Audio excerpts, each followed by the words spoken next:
Bonjour tout le monde et bienvenue sur EDC TV.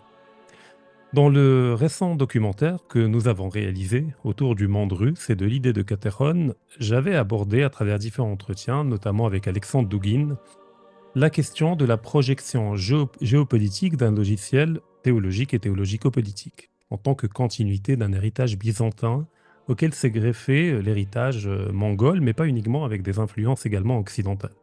Alors aujourd'hui, il est temps d'aborder la même thématique, mais sous un autre angle, celui du christianisme catholique dans le contexte et le cadre de l'Europe occidentale. Et pour ce faire, j'ai le plaisir d'accueillir Bernard Bourdin, à qui je dis bonjour immédiatement. Bonjour.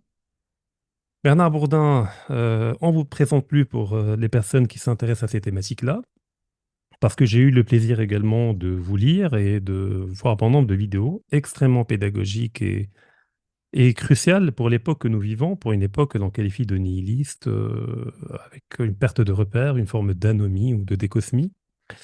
Et pour vous présenter quand même, je rappelle que vous êtes docteur en histoire des religions, en théologie et en philosophie. Vos thématiques de recherche s'articulent autour du théologico-politique et de la philosophie politique au sens large.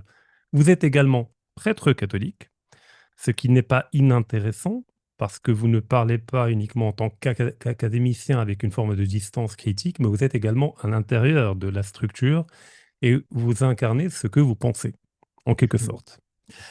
Vous êtes également auteur de bon nombre d'ouvrages, dont le premier est La genèse théologico-politique de l'État moderne.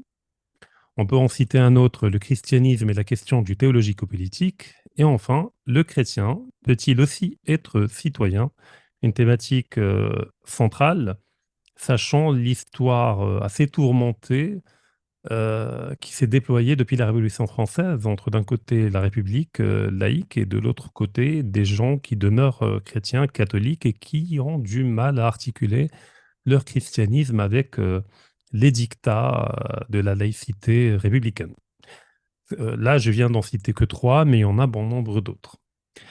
Alors, Bernard Bourdin, peut-on tout d'abord commencer par une lecture historique afin que nos auditeurs et spectateurs puissent comprendre quel a été le rôle fondateur et fondamental du christianisme catholique en Europe occidentale dans la constitution des institutions politiques et des grands concepts politiques en Europe, comme la souveraineté, le droit, etc.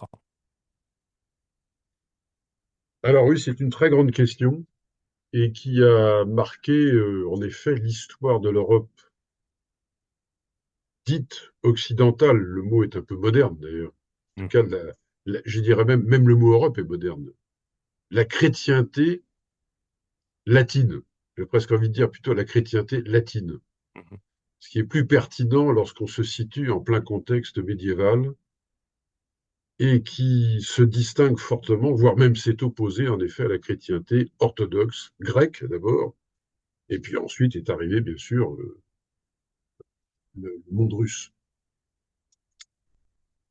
Alors, c'est un grand sujet parce qu'en effet, euh, ce cas de spécifique, le monde catholique, et qui le distingue de celui de l'orthodoxie, c'est qu'il a installé, mis en place une institution, une autorité et un pouvoir aussi, qui est celui du pape, tout simplement.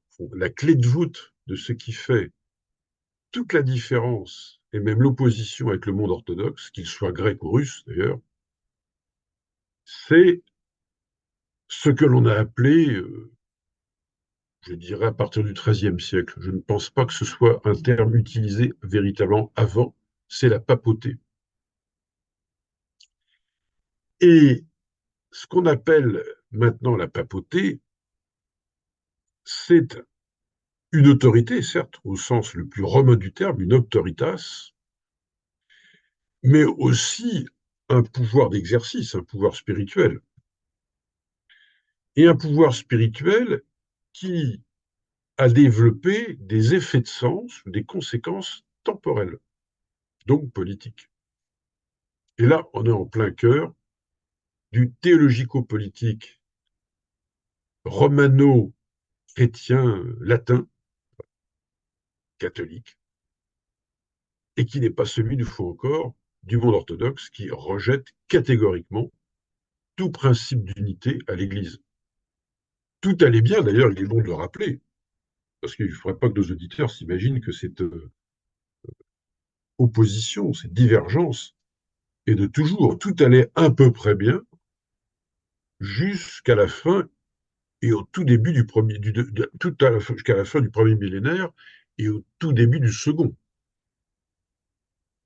L'Église était indivise.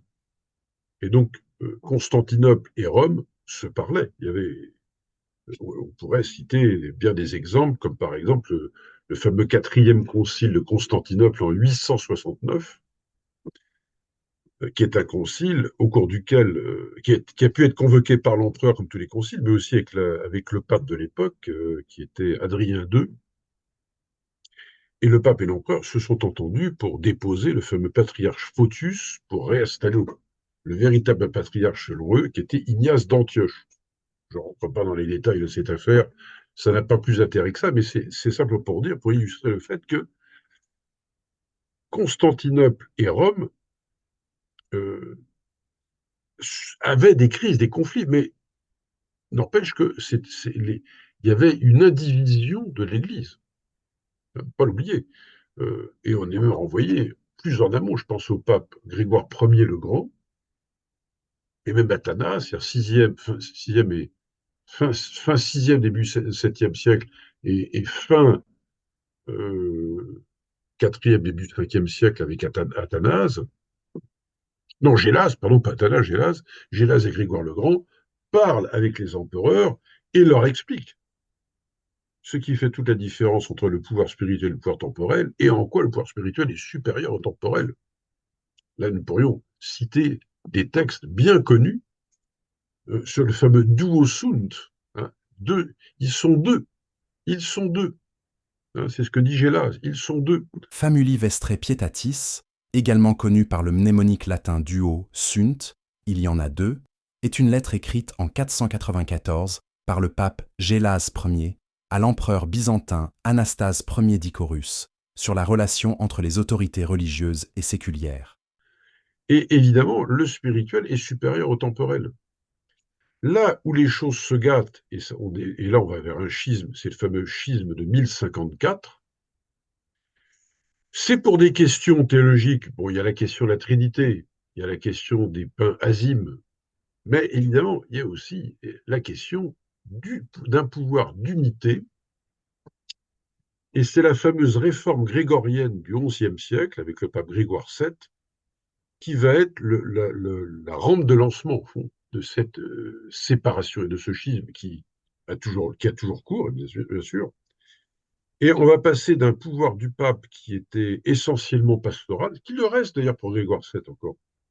C'est un moine pasteur qui combat pour la libertas ecclésiae, comme on dit techniquement en latin, donc la liberté de l'Église. Liberté de l'Église voulant dire quoi? Affranchir l'élection des papes des ingérences impériales du nouvel empire germanique qui deviendra bientôt romain germanique, qui avait succédé à l'empire de Charlemagne, depuis 962. Et là, on est dans une ambiance politico-spirituelle très féodale. Très féodale. Et c'est là que la question que vous posez intervient, à devenir progressivement, au fur et à mesure des siècles, centrale.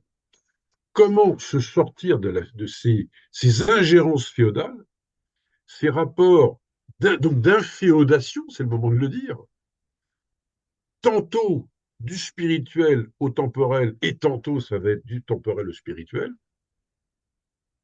Et ce que veut donc Grégoire VII, c'est qu'en effet, c'est de sortir de cette inféodation, d'où le discours sur la libertas ecclésiae, et qui va donner un texte programmatique qui va marquer, qui va intéresser de grands juristes ou d'historiens du droit. Je pense par exemple à Pierre Legendre. Et dans sa ligne, même si c'est une ligne ensuite un peu critique, je pense à Alain Supiot, je pense à Pierre Mussot, enfin toute cette ligne legendrienne, La réforme grégorienne est une véritable révolution. Au milieu du XIe siècle, l'Église est en crise. Très dépendante des seigneurs et des rois, elle voit ses principes se relâcher et son clergé se comporter parfois comme des laïcs. Le pape Grégoire VII réagit en prenant un certain nombre de dispositions connues sous le nom de réforme grégorienne. Au sein du clergé, il tente de rétablir la discipline en obligeant les prêtres à rester célibataires et en leur interdisant la vente des indulgences, pratique consistant à accorder le pardon des péchés en échange d'argent. Dans les monastères, les moines sont rappelés à la règle de saint Benoît, qui leur impose le vœu de pauvreté. Parallèlement, le pape renforce le pouvoir de l'Église et affirme son indépendance en interdisant aux laïcs de nommer des membres du clergé. Cette disposition très controversée empêche notamment les rois et les empereurs de nommer leurs proches à des postes d'évêques, très convoités. Il œuvre aussi en faveur d'une meilleure formation des prêtres, alors souvent incultes. La réforme grégorienne ne s'arrête pas avec Grégoire VII, mais se poursuit pendant près de 2 siècles. Et un texte programmatique, je viens de le dire, ce sont les fameux Dictatus Papae, les dictates du pape. Et à l'époque, en latin, dictate n'a peut-être certainement pas forcément le sens péjoratif qu'on lui prête maintenant.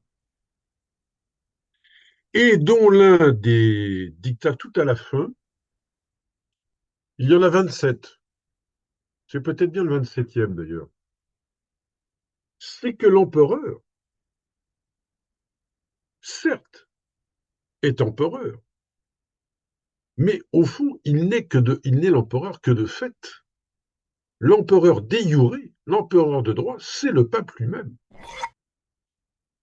Donc, s'il n'est pas empereur en exercice, c'est parce qu'il n'en a pas la possibilité. Donc, on voit la volonté dans ce sens-là théocratique. Je pense à un historien aussi classique que Marcel Pacaud, dans les années 50, qui avait écrit un livre qui s'intitulait La théocratie pontificale, qui, dans les faits, en réalité, est un programme, mais jamais une existence réelle. Parce que justement, il est inhérent au christianisme, et là, orthodoxe comme catholique, et à plus forte raison protestant se retrouvent, il ne peut pas y avoir d'unité du temporel et du spirituel, ça ne peut pas marcher.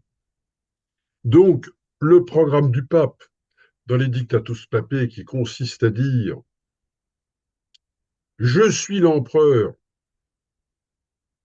mais je ne peux pas l'être dans les faits, donc il y a un empereur en face de moi », c'est au fond une revendication juridique, canonique, mais qui n'a jamais eu d'effet très, très concret, mais qui est quand même là. Qui est quand même là.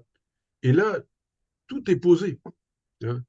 Toute la question, la tension, les conflits très vivaces entre le temporel et le spirituel vont se jouer, vont se focaliser sur la fameuse querelle du sacerdoce et de l'Empire, qui, au départ, est une querelle très féodale d'investiture, d'ailleurs, puisqu'il s'agissait d'investir les évêques, et donc qui avait la primeur, in fine, entre l'un et l'autre. Et bien sûr, sortir des allégeances féodales, c'était donner au pape la plénitude d'autorité sur le choix des évêques, qui étaient d'ailleurs élus à l'époque. Il y en a même encore maintenant. Le principe électif n'a jamais complètement disparu d'ailleurs. Mais justement, se libérer de cette allégeance féodale, c'était pour le pape, ça passait pour le pape par la nomination des évêques. Et donc, on voit bien qu'il y a d'abord un enjeu ecclésiologique, c'est une sorte de conception de l'Église, qui va se faire de moins en moins locale et de plus en plus centrale, pour arracher précisément des allégeances à l'égard des seigneurs, et à plus forte raison même du pape vis-à-vis de l'empereur, toute allégeance politique du spirituel. Donc, d'où la montée en puissance du pouvoir du pape, même si sur le moment, en réalité, le pape Grégoire VII n'a pas réussi véritablement sa réforme grégorienne. Il n'a fait que l'ébaucher dans les années, on est en 1075, ça se passe là, tout ce que je vous raconte là, on est en 1075, et il meurt en 1087, je crois. Donc c'est un pontificat qui, pour l'époque, bon, c'était fréquent et court, mais la dynamique de la réforme grégorienne est lancée, même si elle n'aboutit pas véritablement sous son pontificat. Mais si vous permettez, est-ce que le concept d'empereur et imperator en latin et imperium avait-il à l'époque le même sens que celui qu'on lui donne aujourd'hui? Parce que chez les Romains, dans l'Antiquité romaine, c'était beaucoup plus compliqué, puisque ça ne voulait pas dire un super roi ou le roi des rois, puisqu'un simple général romain, après une victoire, pouvait être acclamé par ses soldats comme étant imperator, c'est-à-dire celui qui donne les bons ordres. Oui, Donc, oui. est-ce que le pape, en se voulant le vrai empereur de Yuré, est-ce qu'il entendait par là l'empereur tel qu'on le comprend aujourd'hui, une forme enfin, le seul chef politique de toute la chrétienté, ou bien une forme d'impérium religieux plutôt que politique? Alors, à mon avis, je comprends bien la question. Il faut préciser au préalable que à partir du XIe siècle, le droit romain impérial va pénétrer dans l'Église, comme la pensée d'Aristote un peu après en philosophie et en théologie, et au travers de ce qu'on a appelé les collections canoniques. C'est-à-dire qu'en fait, qu'est-ce que c'est que le droit canonique? Ce qui va donner le droit canonique, qui fascinait tant même Carl Schmitt, et enfin Mhm. toute cette pensée juridique, c'est parce que c'est du droit romain devenu du droit chrétien, mais du droit romain impérial, pas républicain, bien sûr. Mhm. Alors, une fois qu'on a dit ça, je ne suis pas sûr que le titre, effectivement, d'empereur, enfin, sa signification était foncièrement différente, parce que justement, l'empereur, puis encore plus par rapport à l'Empire romain, il y a des étapes quand même. Je pense qu'au fur et à mesure, là, il faudrait demander à un très bon spécialiste des institutions impériales romaines, mais je pense qu'au fur et à mesure du temps, l'institution s'est quand même vraiment solidifiée. Alors après ça, c'est aussi fragilisé, puisqu'il y aura plusieurs empereurs. Après, bon, mais ça, on arrive vraiment à la fin de l'Empire. Mais à l'époque médiévale, l'empereur, en fait, ce n'est pas grand-chose. Et d'ailleurs, ça marque la culture fédérale allemande d'aujourd'hui. C'est le Reich. Qu'est-ce que c'est que le Reich? Ça ne fera jamais un État. C'est toute la différence avec la France et l'Angleterre. Et alors, en même temps, il est central dans le dispositif parce qu'il reproduit l'imaginaire impérial romain, mais une Rome christianisée. Tout Mhm. l'enjeu, il est là. Et c'est toute l'ambiguïté entre deux universels.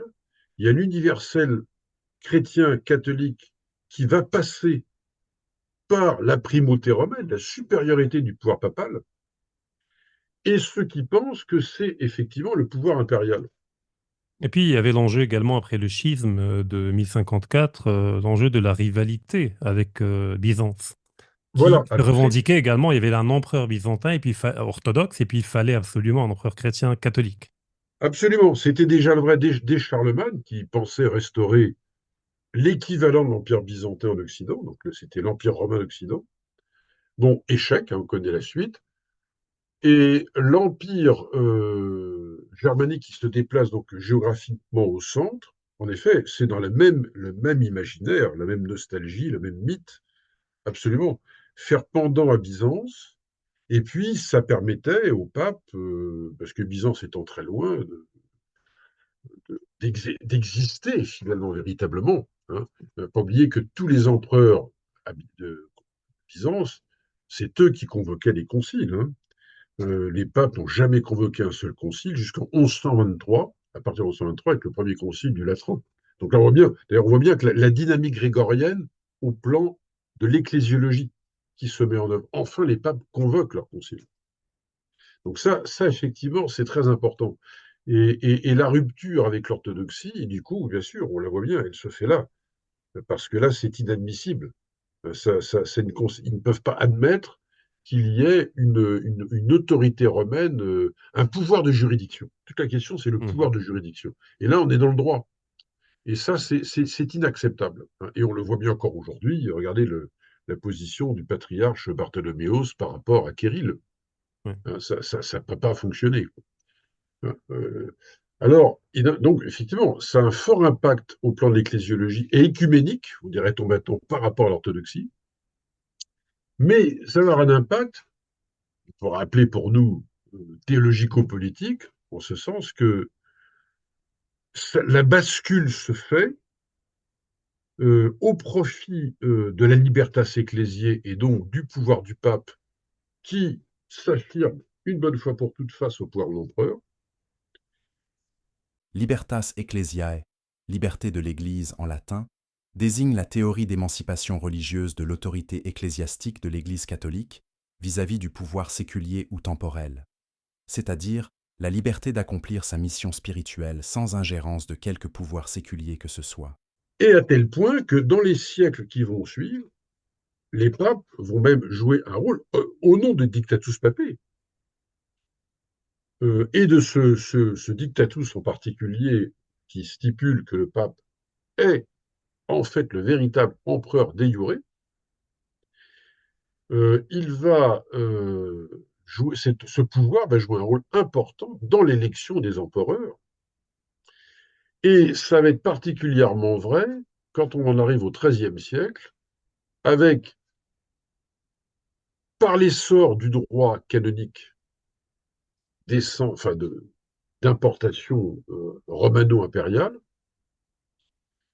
les canonistes vont développer une théorie juridique, juridico-canonique, qui est celle, et là c'est absolument essentiel par rapport à la question dont on parle, sur la question de l'État, la souveraineté, c'est la doctrine de la plenitudo potestatis, donc la plénitude du pouvoir du pape. Et ça, Grégoire VII ne l'avait pas pensé, si ce n'est que le pape n'était jugé par personne, mais c'était déjà une idée et avancée par des papes précédents. Donc il n'est jugé que par Dieu. Donc quand on est jugé par personne, l'institution est de droit divin, et donc déjà on met en place des concepts qui sont ceux de la souveraineté. Mais la plenitudo potestatis n'était pas encore théorisée, et elle arrive au XIIIe siècle, et elle va accentuer le déséquilibre, je dirais, ecclésiologique qu'il y avait par rapport à avant, et la rupture avec l'orthodoxie d'ailleurs, puisqu'on a affaire à un pape qui est pensé, et une papauté pensée comme une véritable monarchie, ce qu'on va appeler vraiment la monarchie pontificale. Elle a la plénitude du pouvoir. Alors les canonistes n'utilisent pas le terme, le concept que les philosophes politiques affectionnent, évidemment, la souveraineté, ce qui en latin correspond à quelque chose comme la suprema potestas. C'est plenitudo potestatis. Donc ce n'est pas un vocabulaire politique, c'est un vocabulaire de droit canonique, mais qui, fonctionnellement parlant, signifie la même chose. C'est la même chose. Donc ça a un impact, c'est-à-dire qu'on a un véritable pouvoir même d'exception, pour faire un petit clin d'œil du côté de Carl Schmitt, un pouvoir d'exception, c'est-à-dire un pouvoir qui peut, dans certaines circonstances, outrepasser le cours ordinaire du droit ecclésiastique pour imposer la norme, de fait, la norme pontificale. Donc, c'est-à-dire qu'on a un pape qui, d'ailleurs, épouse un titre auquel les évêques avaient le droit, qui était celui de vicaire du Christ. Et désormais, seul le pape monopolise ce titre. Il n'est plus simplement vicaire de Pierre, il est vicaire du Christ. Donc, il a une fonction de lieutenance directe par rapport au Christ. Et donc, ça crée un rapport d'extériorité par rapport au pouvoir épiscopal. Donc, Pierre, le premier des apôtres, face aux autres apôtres, le collège des apôtres, ça devient le pape face en vis-à-vis des évêques et non pas de l'intérieur. Et non pas de l'intérieur. Ça, c'est en bonne ecclésiologie orthodoxe, oui. Mais là, cette ecclésiologie-là, non, évidemment. Elle développe un rapport asymétrique entre le pouvoir du pape et celui des évêques. Et cette asymétrie donc, tend à donner une conception de l'universel catholique qui est très hiérarchisée, forcément, et qui a un effet de sens politique qui va s'accentuant, c'est évidemment le rôle de contrôle que les papes doivent avoir sur les princes, sur les autorités séculières, les pouvoirs séculiers. Et par rapport à l'empereur ou à l'empire, c'est particulièrement vrai parce que l'empire, c'est l'empire, il est censé être ce qui unifie au temporel la chrétienté. D'ailleurs, ce n'est pas par hasard si en France, à partir de Philippe Auguste en particulier, on dit que le roi est empereur en son royaume. On voit bien que ça rejoint ce que vous me disiez tout à l'heure sur ce mot, la signification sémantique, mais aussi politique de ce mot d'imperator, hein, qui renvoyait comme à quelque chose, même en Angleterre, ils l'ont utilisé aussi, quelque chose qui était de l'ordre déjà de la souveraineté, au fond. Si le roi n'est pas que roi, il est empereur en son royaume, donc ça, c'est très clair, hein. Il exerce un imperium, et donc il est lui-même en rivalité mimétique par rapport au seul empereur officiel, qui est l'empereur romain germanique. Ou alors il est Alors, un empereur délégué dans son royaume.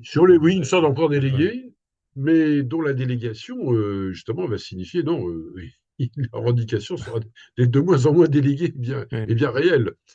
Alors, on l'a vu, on voit bien quand il y a l'élection de Louis de Bavière au XIIIe siècle, début du XIIIe siècle, et qui est contestée, refusée par le pape, ça va susciter une véritable controverse, et une controverse qui va mettre aux prises de grandes personnalités intellectuelles comme Marcille de Padoue,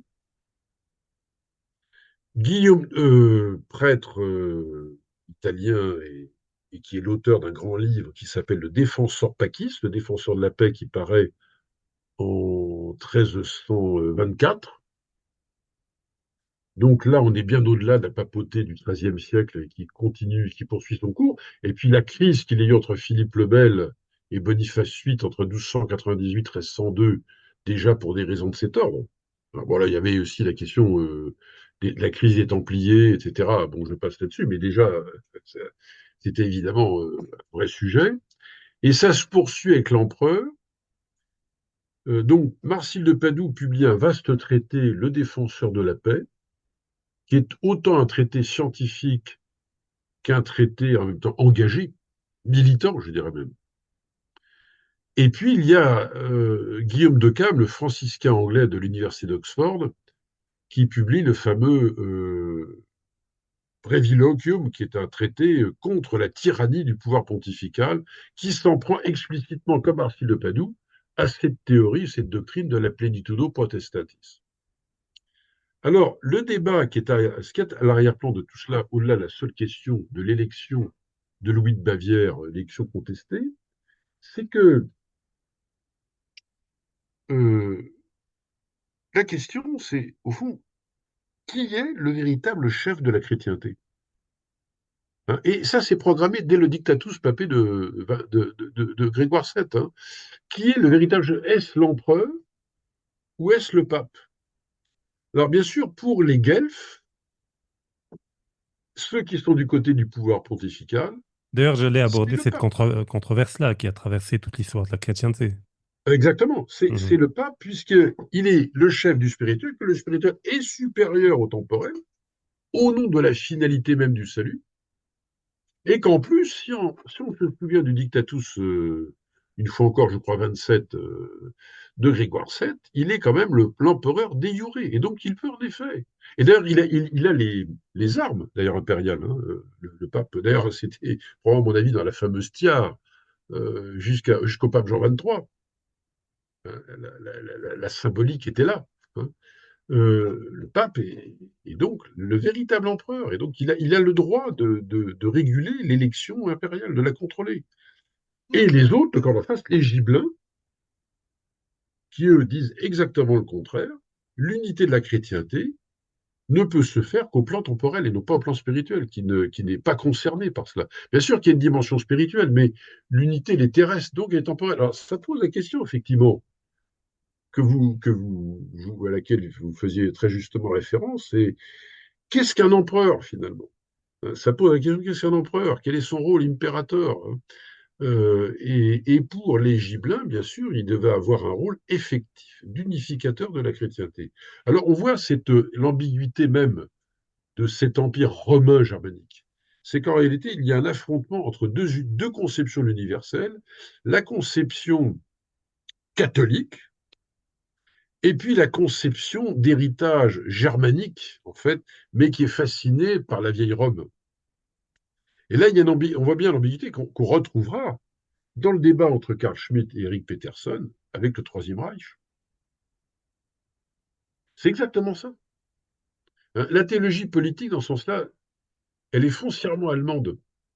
On voit bien les antériorités. C'est cette question. Et c'est la question. Alors, ça pose la question de qui détient la clé de l'unité, la chrétienté. Et derrière la question de la clé de l'unité, la chrétienté, il y a aussi celle de l'universel. Comment comprend-on l'universel, l'universalité? Est-ce que c'est une universalité catholique ou une universalité foncièrement politique? Alors, l'universalité politique au Moyen Âge, elle ne peut pas, bien sûr, faire l'impasse sur la dimension de chrétienté, évidemment. Mais au temporel, à tel point, bon, il est frappant de voir ou de lire que Barsile de Padoue, très clairement, dit, d'où le titre de l'ouvrage, Le défenseur de la paix, parce que la papauté, en réalité, est facteur de discorde. L'évêque de Rome, qui prétend se mêler des affaires temporelles, crée de la discorde et non pas de l'unité. Donc c'est une contradiction dans les termes. Et là, on voit derrière le parti gibelin une position qui ne serait pas sans faire penser et séduire les orthodoxes.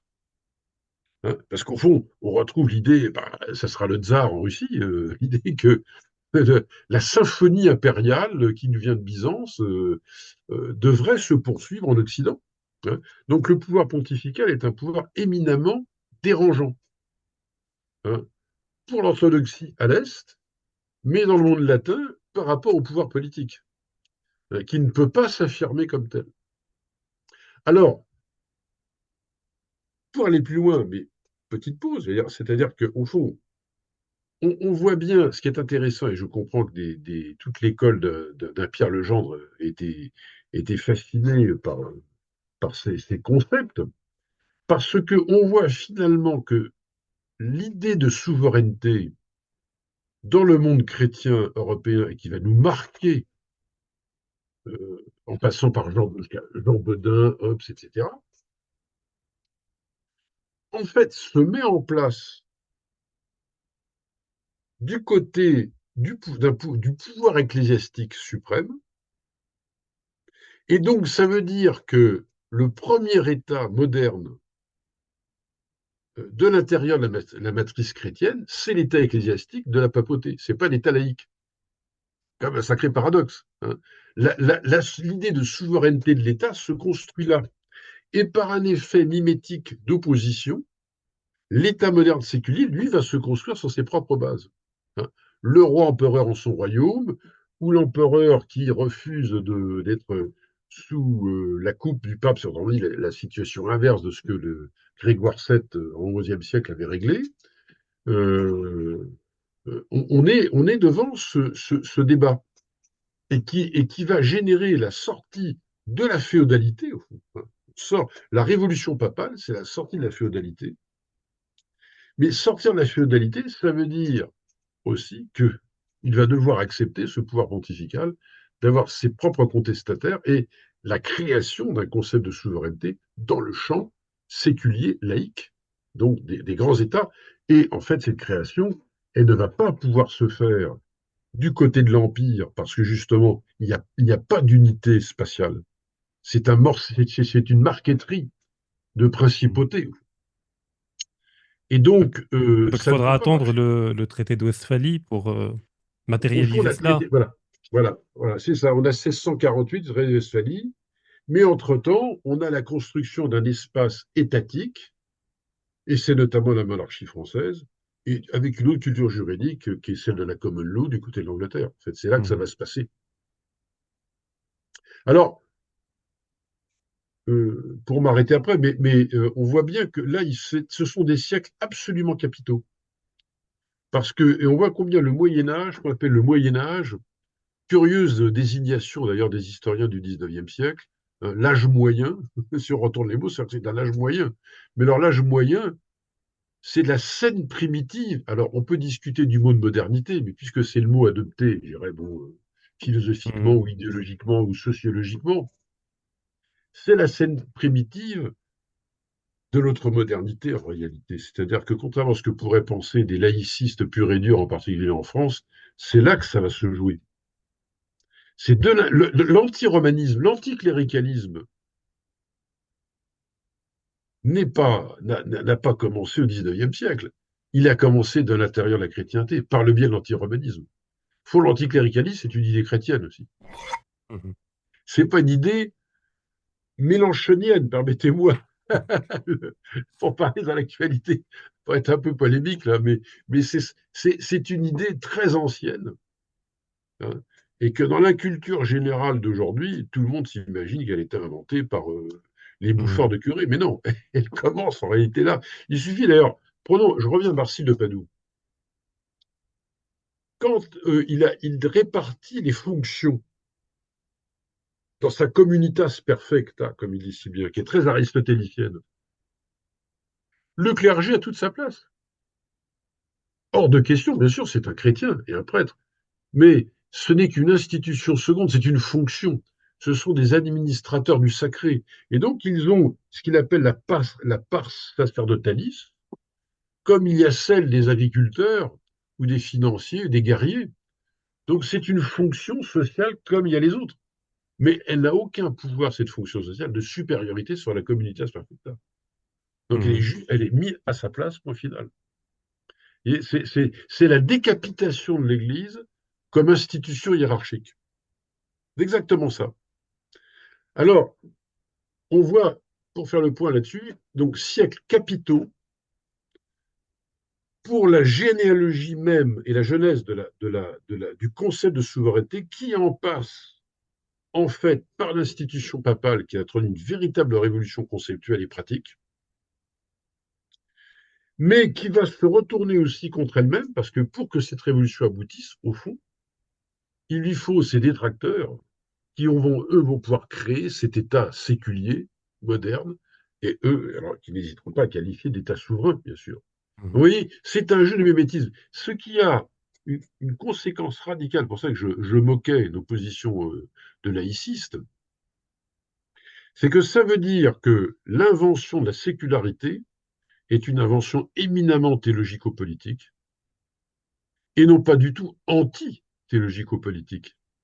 Elle naît de l'intérieur même de cette matrice. Mhm. C'est d'abord ça, hein. L'idée de souveraineté, au fond, procède d'abord d'un théologoumène. C'est l'idée de toute puissance de Dieu qu'on va retrouver chez Bodin.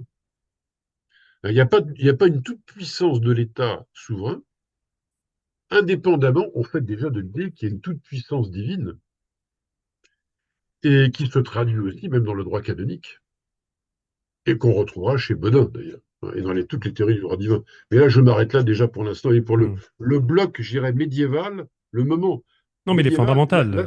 il y a une philosophie politique catholique, comme vous disiez tout à l'heure, Mhm. là, très clairement.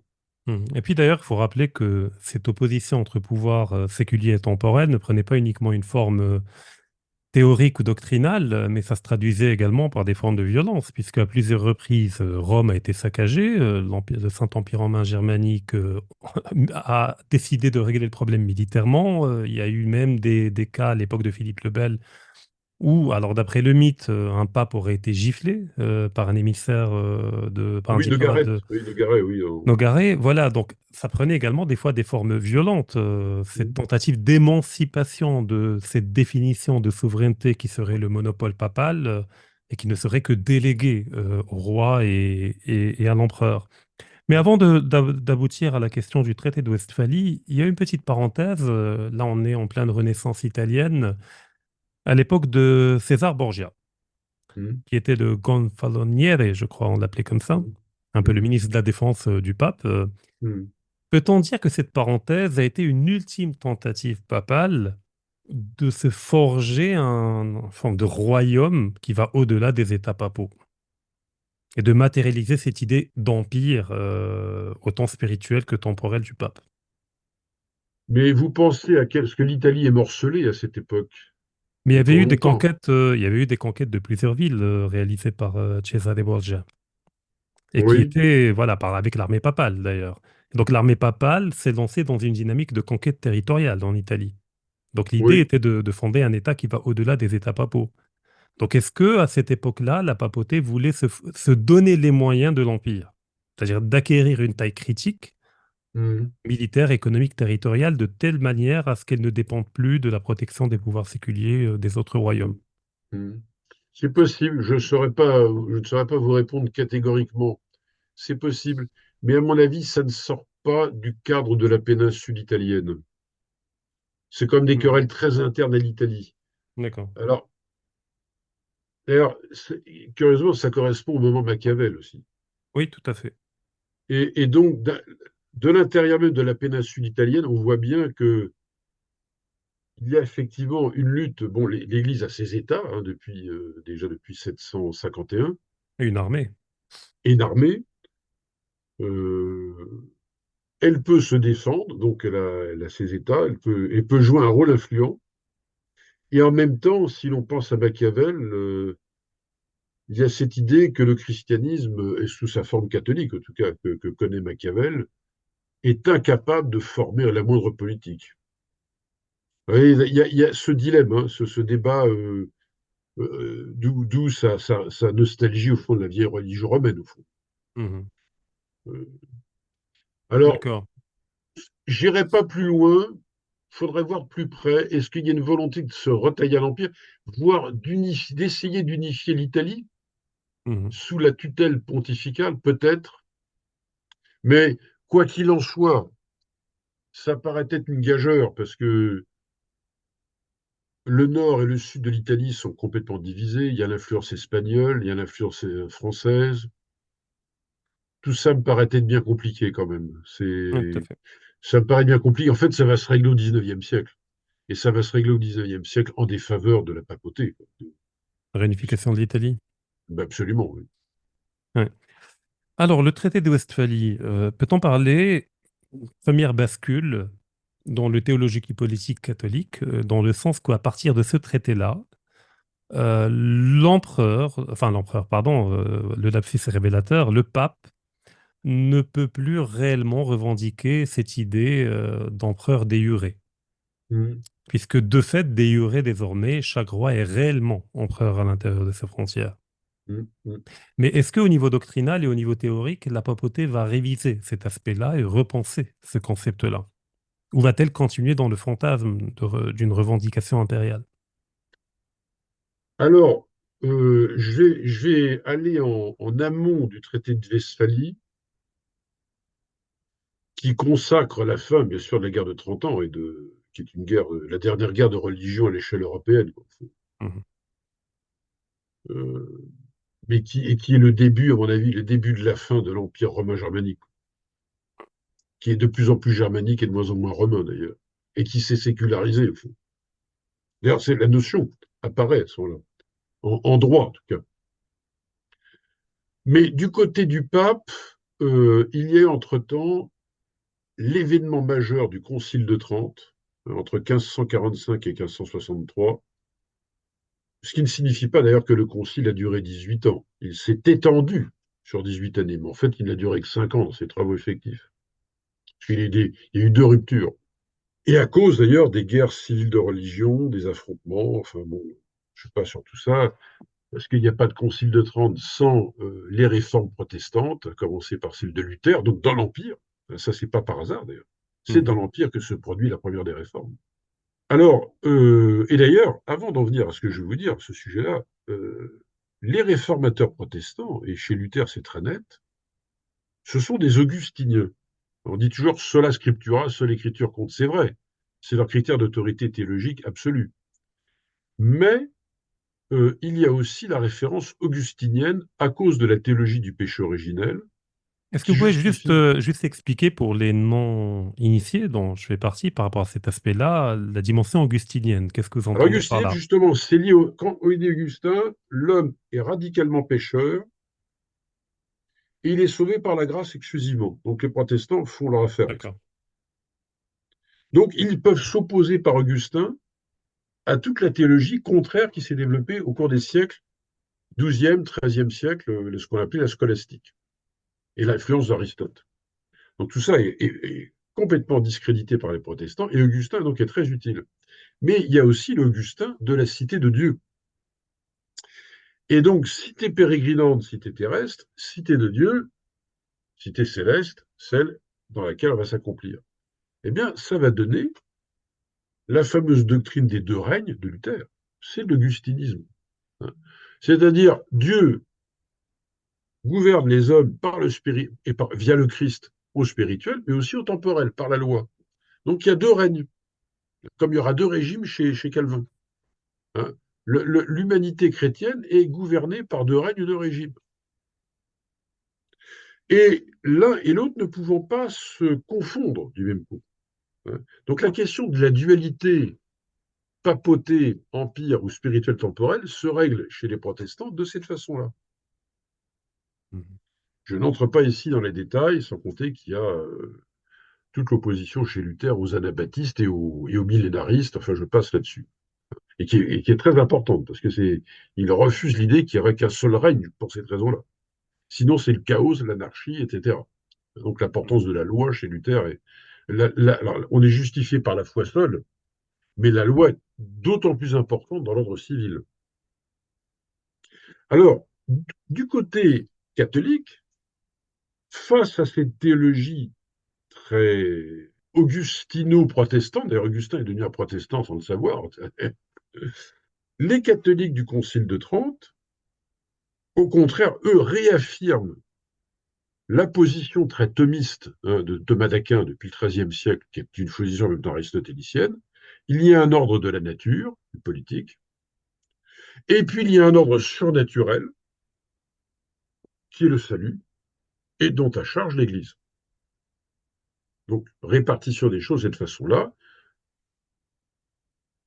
Et dans le contexte des divisions, des multiples divisions de la chrétienté depuis les réformes protestantes, eh bien, la papauté, de fait, va devoir répondre, là aussi, face au nouveau défi, qui n'est plus le défi purement médiéval, on n'est plus dans ce contexte. Et ça va être le rôle des jésuites en particulier. La compagnie a été créée en 1540. Et en particulier, il y a un théologien qui aurait même pu être pape, d'ailleurs, c'est le fameux cardinal Bellarmin, qui est le concepteur d'une doctrine qui se veut équilibrée, modérée, c'est celle du pouvoir temporel indirect du pape. Alors, de certaine manière, au Moyen-Âge, on n'était pas bien loin de ça.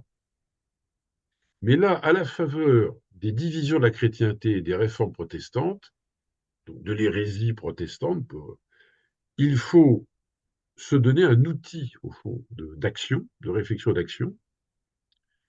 Et c'est celui qui a mis sur pied Bellarmin.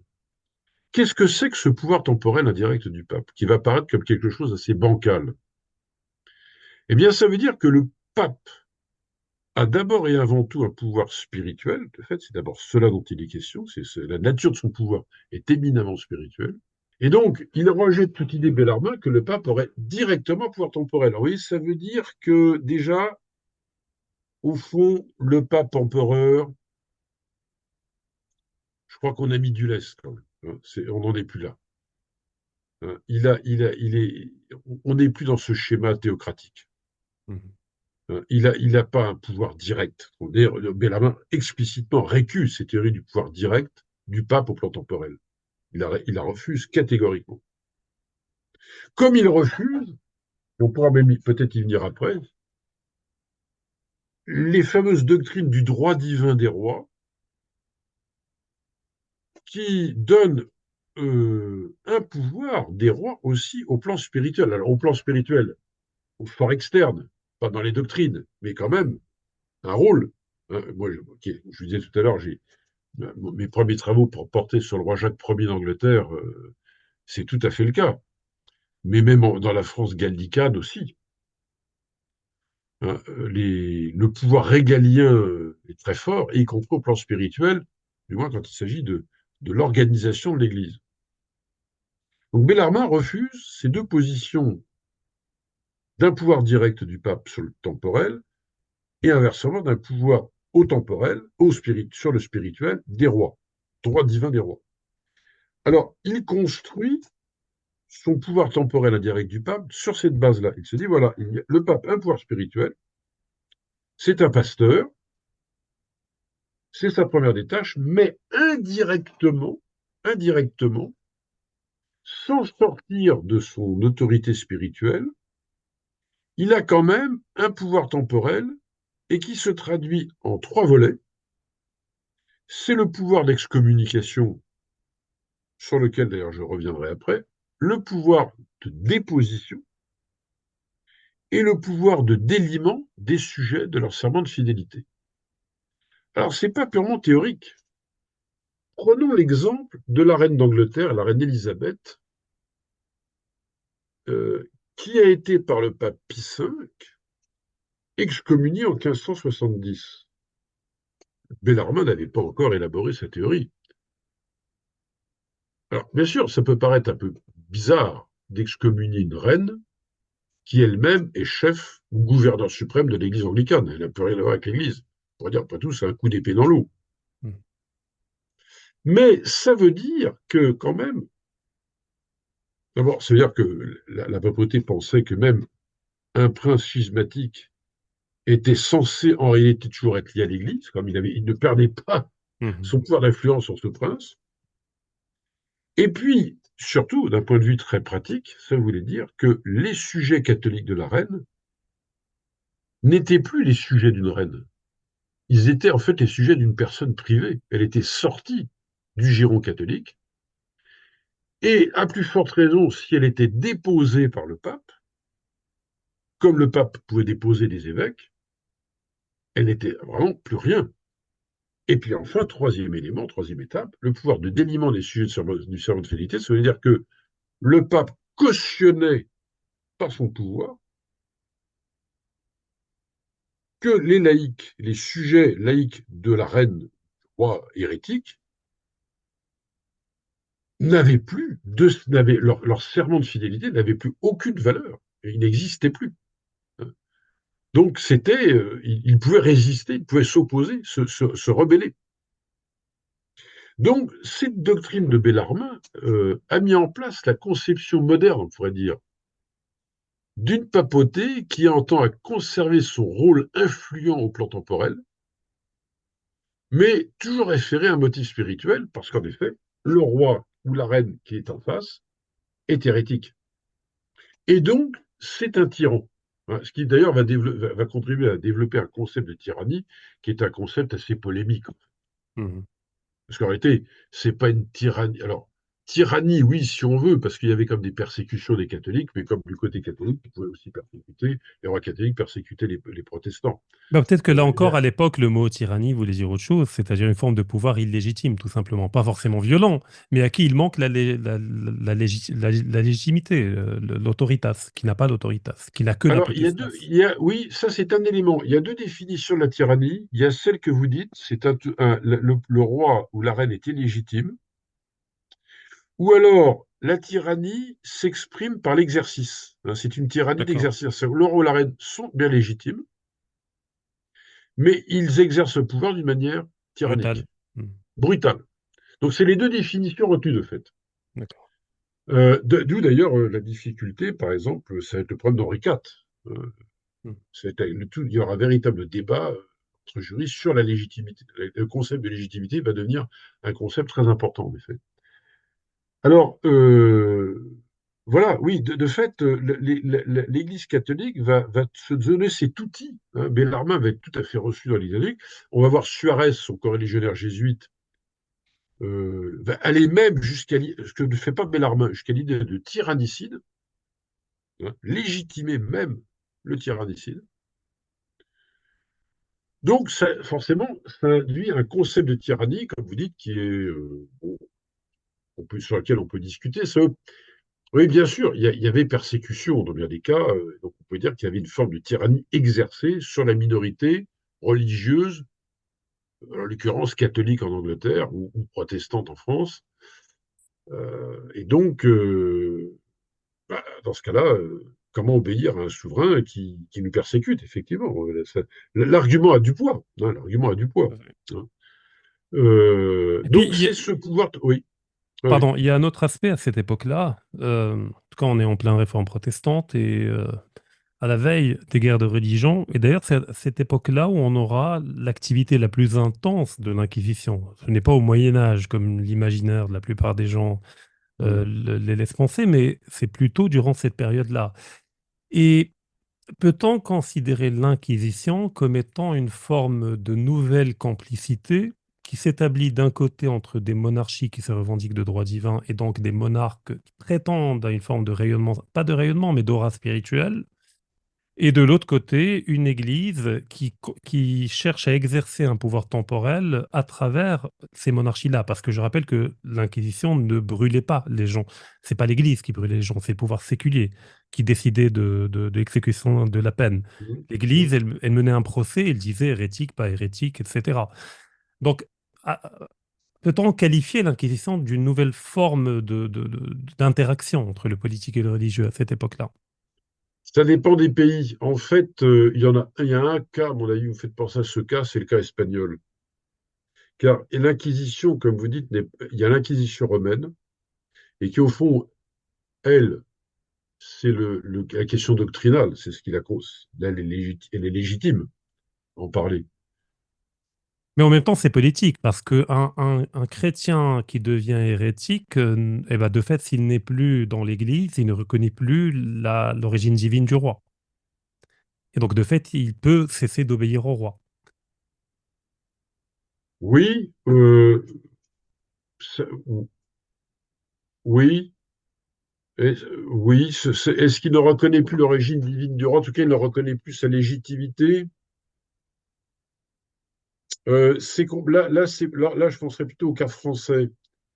Le cas français avec les protestants, oui, c'est plus complexe parce que les rois de France, pendant les 8 guerres de religion, ont malgré tout toujours été assez modérés. C'est-à-dire que ce sont des rois. Et ils se disent, au fond, si on arrive, d'où les multiples édits de tolérance. À chaque fois, les protestants ont subi des échecs. À chaque combat militaire, les protestants sont vaincus. Et à chaque fois, il y a un édit de tolérance ou de pacification. Et c'est ce qui fait que ça va énerver et frustrer les catholiques les plus radicaux, et ça va donner la Ligue ultra-catholique, qui, alors elle, ne veut aucun compromis. Donc les protestants, du même coup, étaient reconnaissants, malgré tout. On ne peut pas dire qu'ils ne reconnaissaient pas le roi. Alors, quand ils se sentent vraiment dans une situation d'insécurité, ils ont essayé de l'enlever. Hein, ce qu'ils disaient, c'est le parti catholique qui l'influence, et donc faut se protéger. Et puis, il y aura les fameux monarchomaques.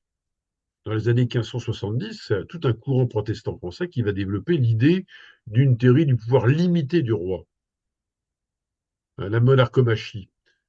Donc, ils ne sont pas dénégateurs de l'autorité royale, ils veulent la limiter parce qu'ils voient bien que ça leur joue des tours. Et même, ils sont moins radicaux au fond que les ultra-catholiques, qui, par exemple, les ultra-catholiques, ils font élire même un roi.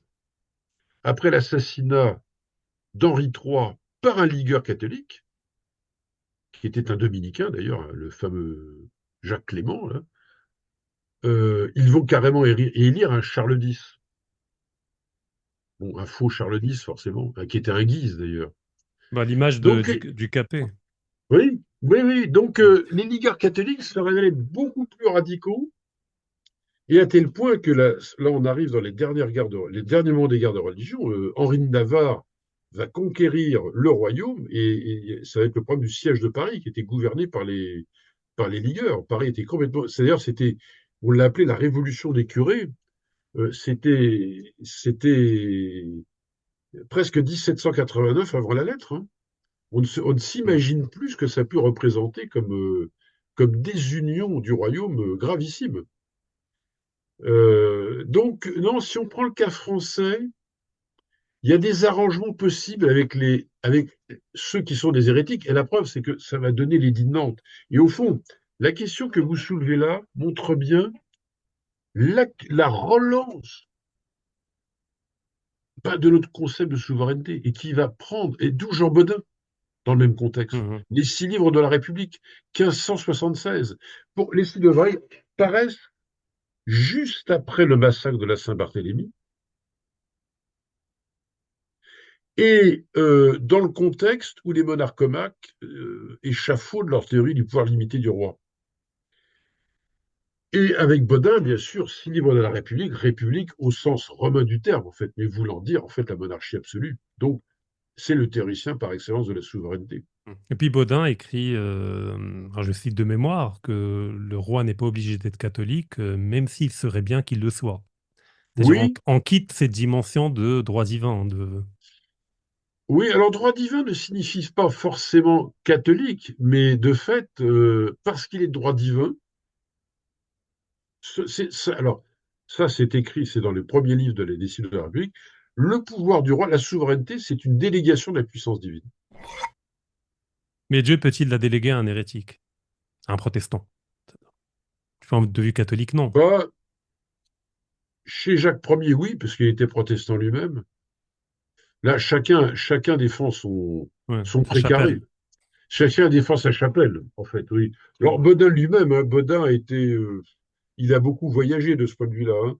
Je Mm. crois, on dit qu'il a fini finalement ligueur, mais ça paraît un peu bizarre. J'ai du mal à adhérer à cette thèse, parce qu'il est aussi l'auteur de l'Elef Taplomérès. L'Elef Taplomérès, c'est un livre, en fait, de théorie de la tolérance, hein, où on connaît moins cet ouvrage, mais en fait, mais qui est le corollaire des 6 livres de la République. C'est-à-dire il réunit en fait des intellectuels de toute religion et ils arrivent à s'entendre, en fait, hein. Alors, Jacques Sapir est passionné par cet ouvrage et pour lui, il fait de Bodin, on veut bien dans le livre qu'on a écrit ensemble, l'ancêtre de la laïcité. Mm. Bon, le mot est un peu anachronique quand même, il exagère un peu de ce point de vue. Mais je comprends son raisonnement, c'est-à-dire que il y a un espace de fait de tolérance qui est évident. Et l'édit de Nantes d'Henri IV, c'est pas autre chose que ça, hein, puisqu'il l'impose aux parlementaires de Paris et qui est très gallican. Le Parlement de Paris est très gallican et très intolérant. Et donc, voilà, et c'est là qu'on voit que c'est par des faits très concrets comme cela que la souveraineté n'est pas qu'un concept purement théorique qu'on enseigne dans les universités, c'est une réalité vécue. Mm. Elle s'impose, hein. C'est pas par hasard si Henri IV, au début de son édit de Nantes, il dit que cette décision, elle est à la fois euh, absolue et irrévocable. Alors, il y aura la révocation par Louis XIV, mais irrévocable, vouloir dire parce qu'elle est souveraine. Donc, elle est absolue et irrévocable. Personne peut. Alors, seul un autre roi, on pourrait la révoquer, hein. Mais la souveraineté au fond, d'ailleurs, on n'est pas bien loin là, vous voyez, de la plenitudos potestatis, hein, ou Mm. voire de l'infaillibilité pontificale. Elle est irrévocable. Seul un roi successeur peut le faire, mais en tant que tel, elle n'est pas révocable. Personne ne peut s'en mêler, hein. Donc on voit bien, alors là, c'est très clairement, d'ailleurs, on voit bien que l'édit de Nantes n'est pas un édit de tolérance au sens strict. Le mot est un peu ambigu. C'est un édit de pacification. Et c'est un édit profondément politique. Le roi est le roi de tous ses sujets, y compris des hérétiques. Mais le mot hérétique, pour lui, n'a pas de sens. Ça a du sens pour les L'Église. protestants, les catholiques. Mais pour lui, ça n'a pas de sens. Ils sont ses sujets à part égale. Alors, c'est pas tout à fait vrai quand on lit les textes, les différents brevets de l'édit de Nantes, hein. Il y a Mm. quand même une asymétrie entre les deux. C'est une tolérance, c'est pas une liberté de conscience. Mais ils sont les sujets du roi. Mm. Ça, c'est quand même important. Alors, donc, vous voyez, c'est une affaire complexe, et justement, c'est là qu'on voit que la souveraineté intervient comme un concept à partir de ce moment-là, qui va jouer un rôle à la fois qui est très théologico-politique, et en même temps très sécularisant d'une certaine façon, puisque désormais l'unité de certes, un roi, une foi, une loi, et Louis XIV saura le rappeler quand il va éliminer le protestantisme, un roi, une foi, une loi, mais autour du roi qui est souverain, donc c'est la souveraineté qui unifie. C'est la Mhm. souveraineté. Et là, il y a une ambiguïté. C'est la souveraineté qui unifie. Et au fond, on va assister ensuite au siècle suivant, au XVIIe siècle, et on va voir se développer une église gallicane qui n'est plus l'église gallicane du Moyen Âge et d'avant le Concile de Trente. C'est une église dans l'État, au fond. C'est une église dans l'État. Hein. Alors à la fois qui reste rattachée à Rome, mais en même temps qui est c'est un service public de l'État, on dirait aujourd'hui. Mhm. C'est un service public de l'État. Et là, on est devant l'ambiguïté. Et ça donnera la constitution civile du clergé ensuite, au début de la Révolution française. La Révolution française va s'en servir. Hein. C'est qu'on voit que la souveraineté devient quand même le concept étalon qui unifie la société. Hein. Et d'où les conflits d'ailleurs, de Louis XIV avec la papauté. On voit très bien. Et donc, en France, à la différence de l'Angleterre, on refuse le schisme, même si certains l'avaient souhaité, mais au fond, globalement, on n'en veut pas. Pourquoi? Parce qu'on voit bien tous les problèmes que ça pose au roi d'Angleterre, parce qu'ils sont obligés de se mêler de doctrine, qui est très, très exposant pour eux. Ça se terminera par le, par le pauvre Charles Ier qui mourra sur le billot. Hein. Mhm. Donc, ils n'en veulent pas. Les rois se disent, enfin, tout, non, non, restons unis à Rome. Nous sommes catholiques, gallicans, mais catholiques. Laissons ça aux curés et aux théologiens. Mais c'est nous sommes chez nous. Hein. Les libertés de l'Église gallicane, ça veut dire que, par exemple, les parlementaires en particulier refuseront d'intégrer, d'admettre, de recevoir comme loi de l'État le Concile de Trente. C'est le seul royaume catholique qui refusera le Concile de Trente comme loi de l'État. Au nom des libertés de l'Église gallicane, parce qu'il y avait certaines doctrines adoptées qui étaient contraires aux libertés de l'Église gallicane. Et Louis XIV a eu un conflit violent avec le pape Innocent XI à propos des affaires de Régal, justement de nomination des évêques. Euh, et ça a été assez violent. Il a perdu d'ailleurs ce conflit finalement. Hein. Alors il a eu son homme, c'était Bossuet, mais en fait, bon, il a dû finalement limiter ses prétentions. Mais on voit bien que c'est pas. On voit bien l'affrontement. On voit l'affrontement des deux souverainetés, la souveraineté ecclésiastique et la souveraineté laïque. On voit très très bien. Mhm. Quand même, les Anglais sont assez constants dans leur histoire, puisque plusieurs siècles plus tard, ils refuseront également l'autorité du Parlement européen pour des raisons Ah oui, relativement similaires. je suis parfaitement d'accord avec vous. Et Oui, pour blaguer, j'avais dit à mes étudiants, au fond, le, le schisme anglican, c'est le premier Brexit. tout à fait. C'est un Brexit religieux. Ça les a amusés, d'ailleurs, ils m'avaient écrit. C'est un Brexit. Voilà, on peut leur reprocher beaucoup de choses, mais pas le manque de cohérence. Ah non, il y a une grande cohérence, Tout à absolument. fait. Alors, malheureusement, peut-être c'est propre aux cultures insulaires, qui demeurent toujours distantes vis-à-vis du continent et méfiantes vis-à-vis du continent et toujours farouchement attachées à une forme d'indépendance. Absolument. Et surtout depuis le XVIe siècle. Et d'une certaine manière, Hmm. ils n'en sont pas sortis. Oui, tout à fait. Alors, malheureusement, il nous reste une trentaine de minutes, peut-être un peu moins. Alors, il y a plein d'aspects que j'aurais aimé aborder, mais peut-être ça donnera lieu à d'autres entretiens. Mais j'aimerais laisser un peu de temps à l'autre chapitre qu'on a décidé d'aborder. C'est le monde chrétien catholique aujourd'hui, du point de vue Mm, théologico-politique.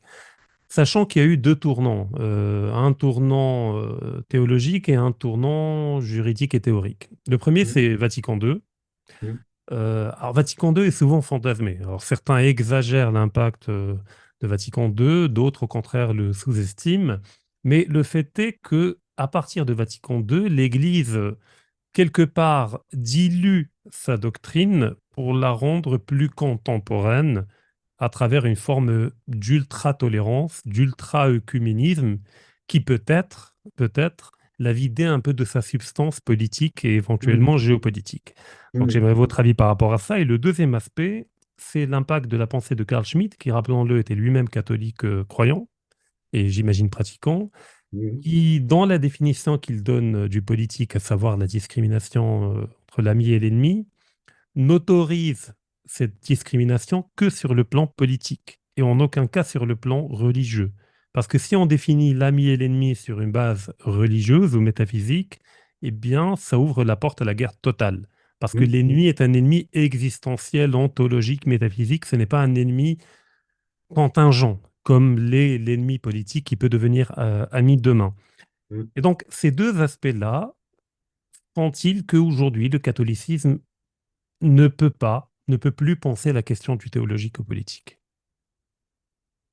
Ou y a-t-il encore des Euh, ressources?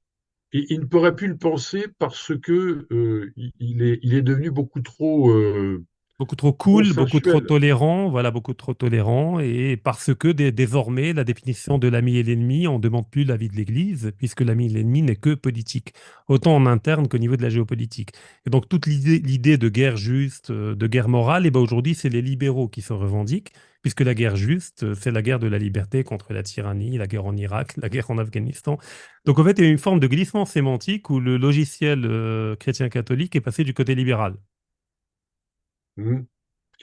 Oui, oui, oui. Ça, le libéralisme, en quelque sorte, jouerait le rôle que le catholicisme jouait autrefois, Tout à fait. de, De comme guerre juste. vecteur pacificateur ou pacifiant Et moral, et vecteur moral, qui et décide du moral. bien et du Alors, mal. oui, oui, oui. Alors, il y a du vrai dans ce que vous dites, mais je vais nuancer parce que là, vous faites référence à la critique qu'adresse Carl Schmitt au retour, après la Première Guerre mondiale, de la guerre juste de Vitoria, et qui est reprise de fait dans les milieux libéraux.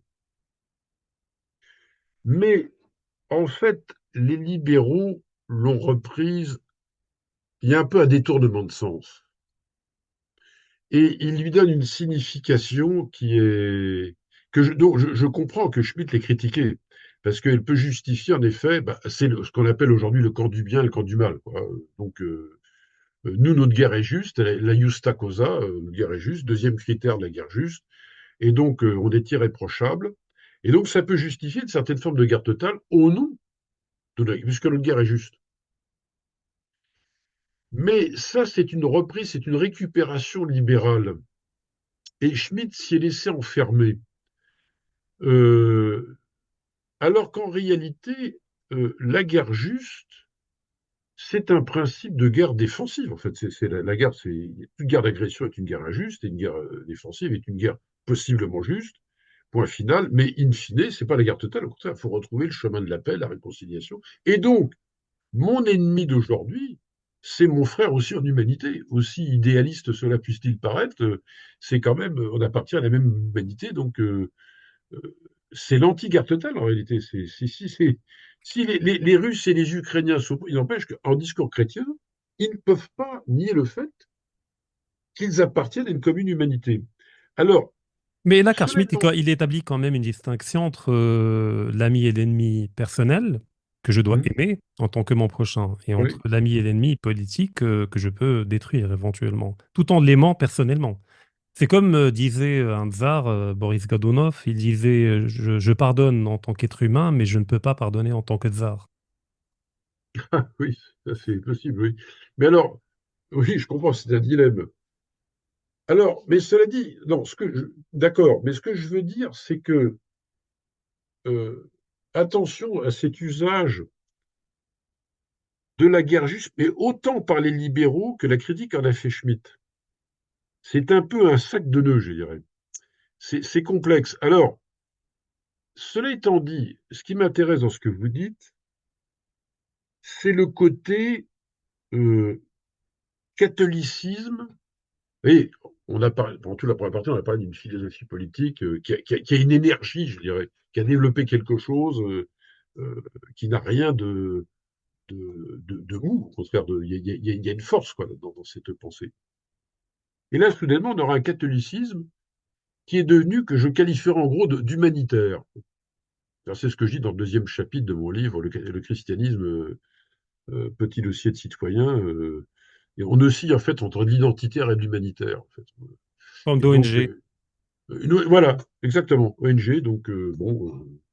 Alors, là, ça, c'est un autre problème. Et en effet, là, il y a un véritable. Alors, le problème, c'est qu'on n'a pas beaucoup de temps, là, mais il faudra peut-être qu'un jour, si vous le souhaitez, qu'on Bien en sûr, avec discute. grand plaisir. Ça sera avec plaisir aussi, oui. Parce que c'est un vrai et un sujet d'actualité. On est complètement dans l'actualité, là, en plus.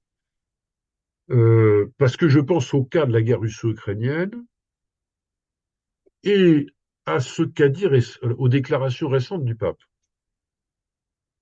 Que le pape recherche la paix, en tant que tel, il est tout à fait dans son rôle, et à mon avis, même l'issue passera d'ailleurs par une paix et non pas par une. À mon avis, c'est une guerre interminable et sans issue.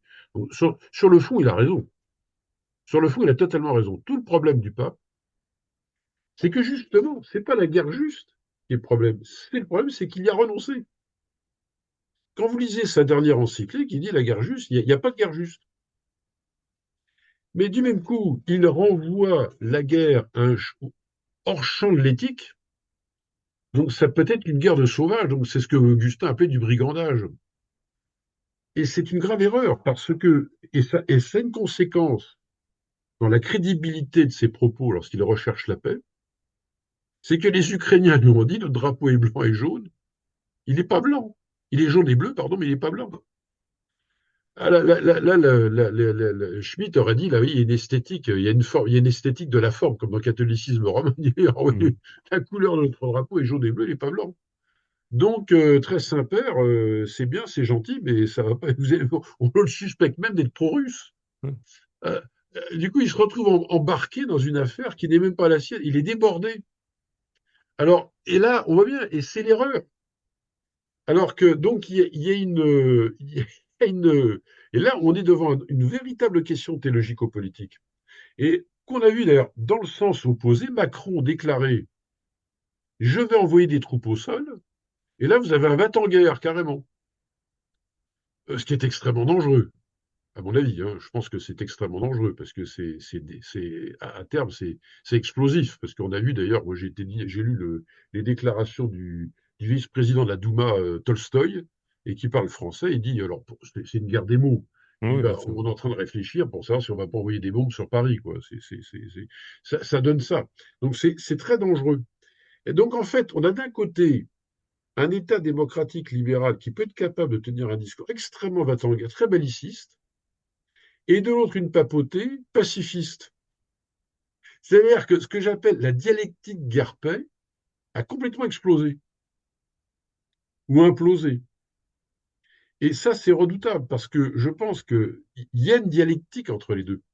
Il y a une dialectique. S'il n'y a plus de dialectique entre les deux, c'est tout l'un tout l'autre. Ou c'est la guerre totale. Et à ce moment-là, ça peut être la guerre totale, une forme de guerre totale. L'ennemi, c'est pas simplement la guerre ou une opposition à la Russie. Derrière, ce qui est visé, c'est aussi un régime. Et donc, ça devient, je l'ai même entendu ici à Paris, une guerre des valeurs, comme autrefois on parlait de guerre Mhm. des religions. C'est très grave, parce qu'à ce moment-là, de fait, il faut aller jusqu'à Moscou. Donc, c'est extrêmement dangereux. Et on va décider pour les Russes du régime qu'ils veulent, ce que nous n'avons pas à faire. C'est leur affaire à eux, ça. Et donc, c'est dangereux. Ou inversement, alors, je vois bien, c'est le problème que vous soulevez, un catholicisme qui devient très émollient, on dirait ouais, très mou, et qui recherche la paix à tout prix, sans se poser la question du droit des peuples à se défendre eux-mêmes. On l'a vu avec l'Arménie, par exemple, aussi, Mhm. face à l'Azerbaïdjan. D'ailleurs, l'encyclique du pape Fratelli Tutti est paru dans ce contexte-là. Et c'est dans ce texte-là qu'il n'y a pas de guerre juste. Donc, évidemment, ça veut dire on peut avoir des États libéraux qui officiellement sont très humanistes, droits de l'homme, etc., et puis qui d'un coup peuvent sortir les crocs et devenir très agressifs et de manière irréfléchie, très bizarre hein, comme Mhm. situation, ou inversement, un catholicisme devenu complètement pacifiste, alors que le christianisme n'a rien de pacifiste, il est pacifique, ce n'est pas la même chose. Moi, je suis pacifique, mais je ne suis pas pacifiste, ce n'est pas la même chose. Et là, on est devant une espèce de fondamentalisme moral qui, effectivement, pose le problème de ce que serait une philosophie politique catholique aujourd'hui. Alors moi, ce que j'appellerais une théologie du politique ou une vue théologique sur le politique, qui redonnerait au catholicisme, et en l'occurrence au catholicisme, une forme d'énergie morale et politique qu'il a perdue, quoi. Alors, c'est pas, y compris morale d'ailleurs, bien sûr qu'il faut une morale, c'est évident, mais une morale qui n'est pas dissociée du politique, et inversement, bien entendu, hein.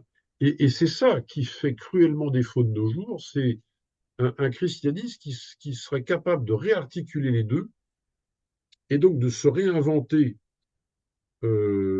comme un christianisme qui affronte les réalités de l'histoire. Et donc, les réalités de l'histoire sont toujours plus ou moins tragiques et ne sont pas, comme disait le film là, une sinécure, moi j'ai oublié l'expression, enfin c'est pas grave, mais un long fleuve tranquille, voilà, c'est ça. C'est pas un long fleuve tranquille l'histoire humaine.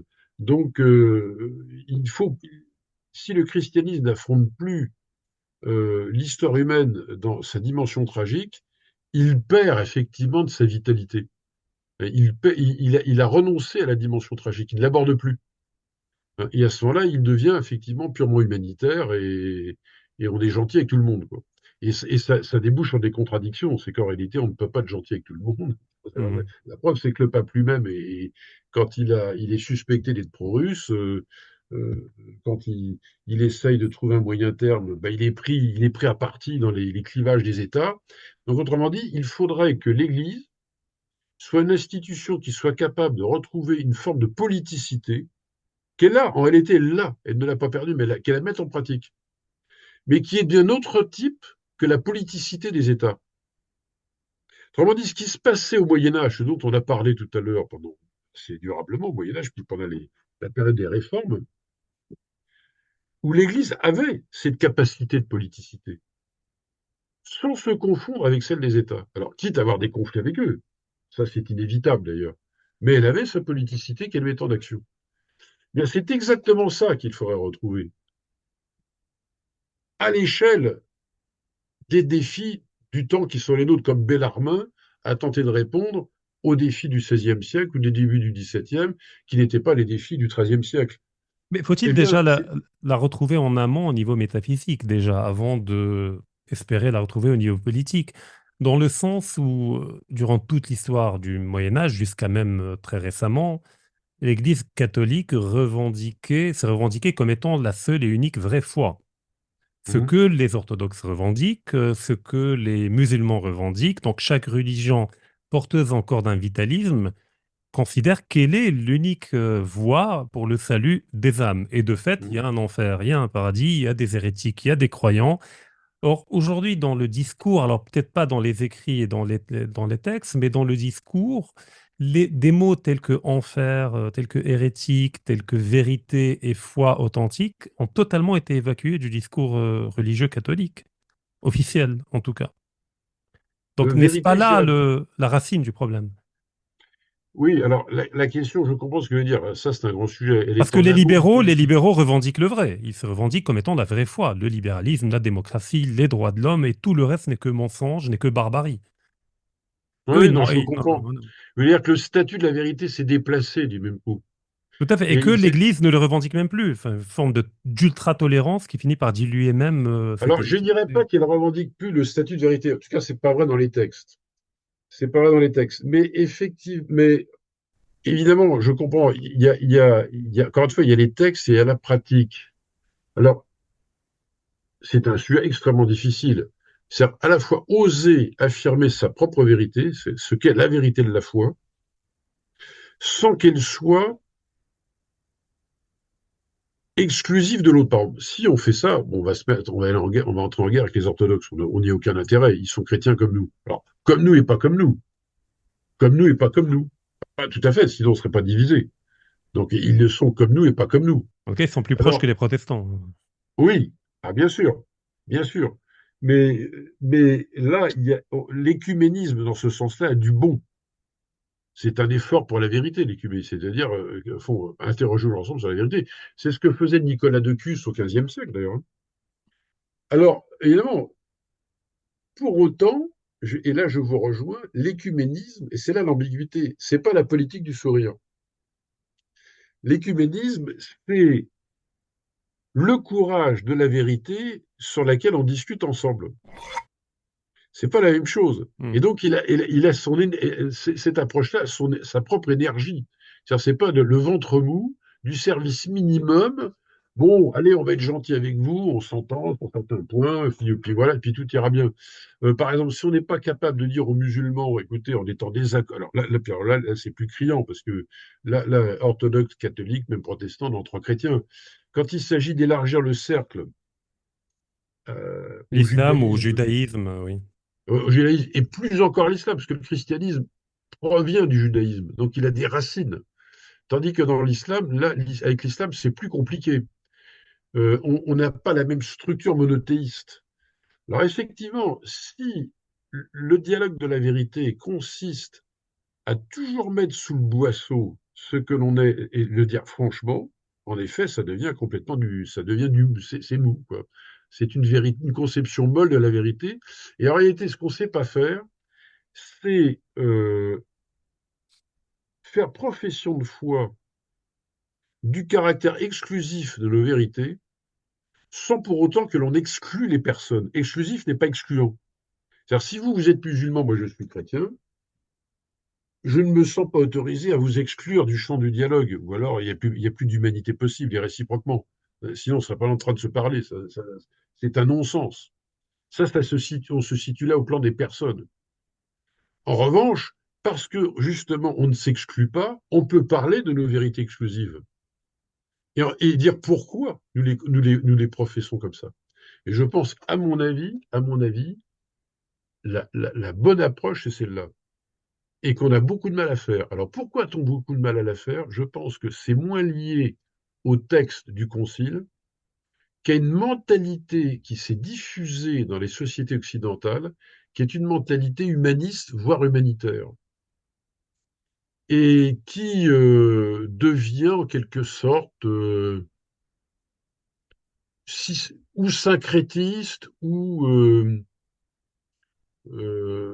arrangeante, c'est-à-dire que on est très mal à l'aise en fait avec la vérité religieuse dans la société séculière. On est très très mal à l'aise.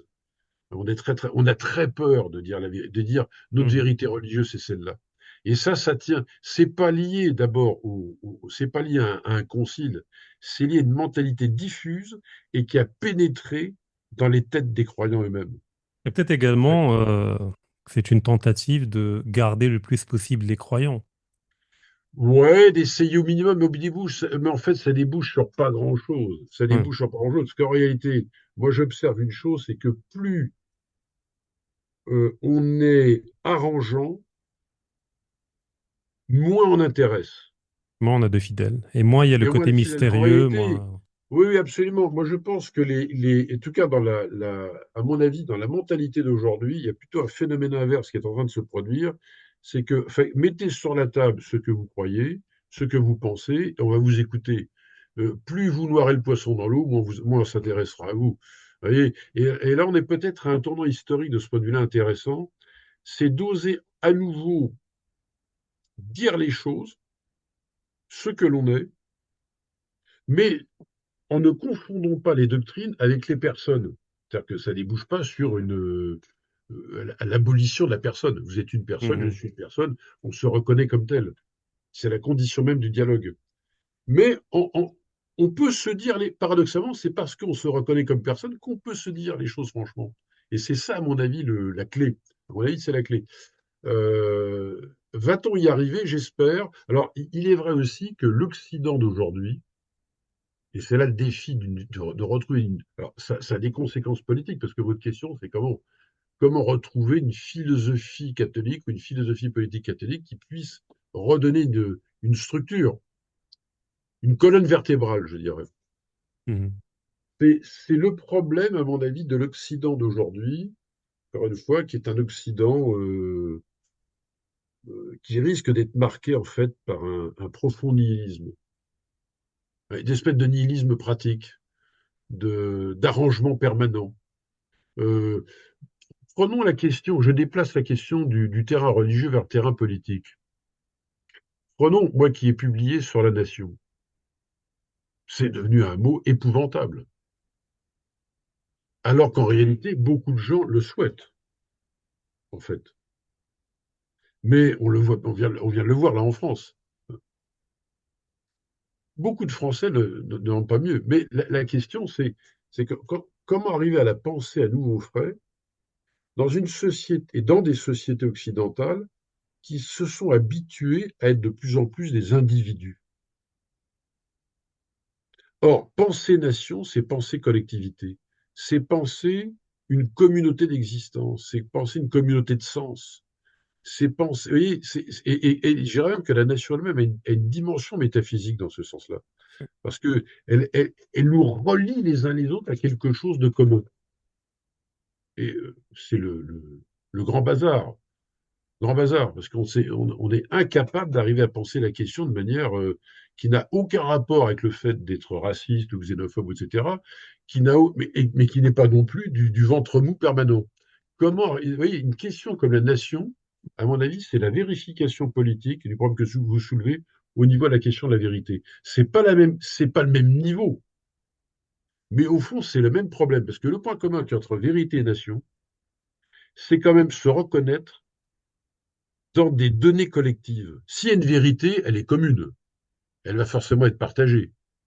S'il y a une nation, ça veut dire donc ça, c'est une communauté de pensée, c'est spéculatif.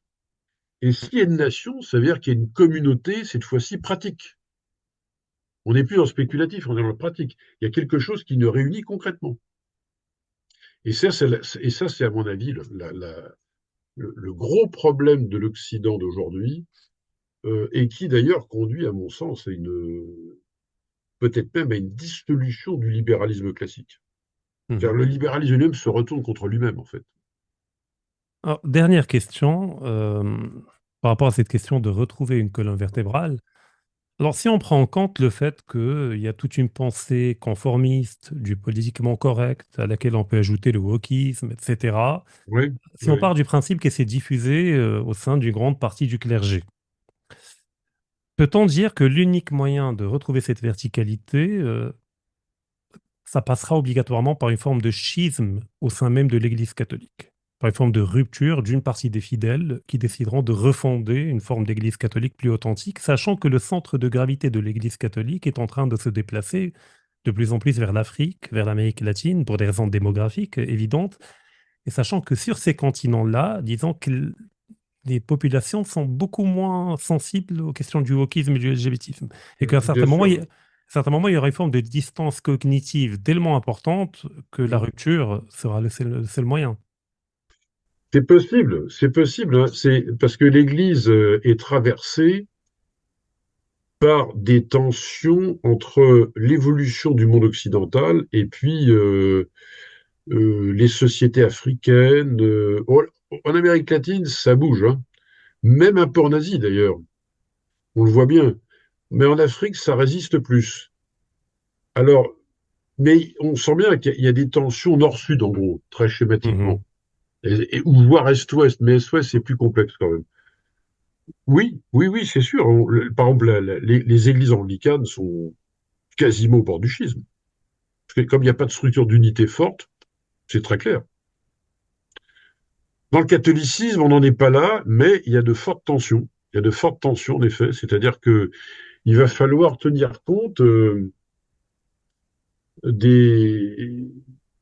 Il ne faudrait pas que l'Église, pour qu'elle reste l'Église dans son universalité, qu'elle s'apparente à une idéologie, quelle qu'elle soit d'ailleurs, et en l'occurrence une idéologie émancipatrice occidentale. Il faudrait qu'elle reste, malgré tout, qu'elle tienne compte des contextes, et elle peut pas faire autrement que de tenir compte des contextes, Mhm. mais qu'elle le fasse en gardant toute distance par rapport justement. Alors c'est là qu'à mon avis, un ministère d'unité, on retrouve la question de la papauté, de son histoire, entre guillemets, souverainiste. On va dire ça comme ça. elle retrouve l'intérêt de ce concept, au fond, et de cette pratique. Mhm. Parce que si le pape reste toujours facteur d'unité, ça veut dire qu'il ne peut pas s'adosser à un camp plus qu'à l'autre. Il faut qu'il arrive à Bien maintenir la sûr. communion. Il est obligé. Ou alors, il est plus pape, il est devenu l'homme d'un camp. C'est un leader d'opinion, simplement.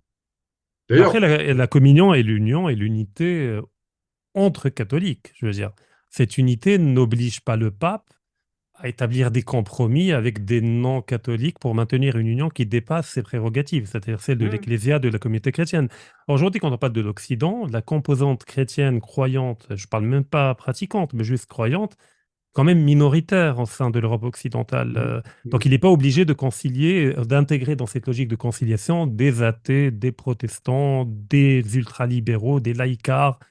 Donc à un certain moment, il est obligé d'être ferme également par rapport au dogme. Il y a un dogme catholique, oui, au sein de l'Église, je dois maintenir une union et une unité, mais cela n'implique pas des compromis avec l'idéologie libérale ou wokiste et LGBTiste. Ah oui, oui, oui, non, mais ça, oui, ça, je suis tout à fait d'accord avec vous, c'est clair.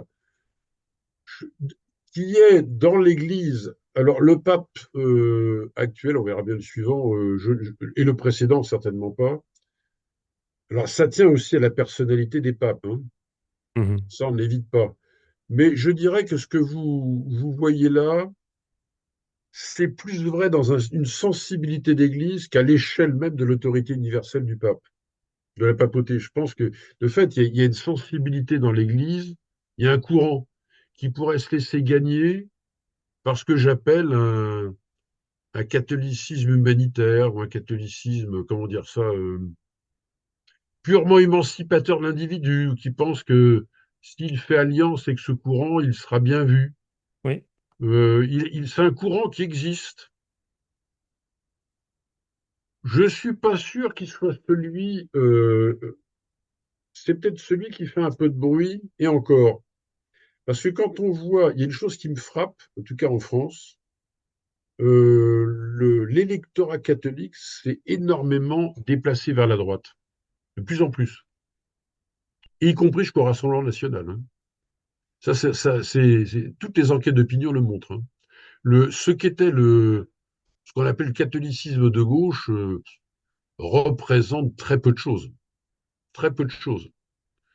Et donc ça veut dire, ça illustre à mon avis ce que vous venez de dire, c'est que il y a dans l'opinion catholique aujourd'hui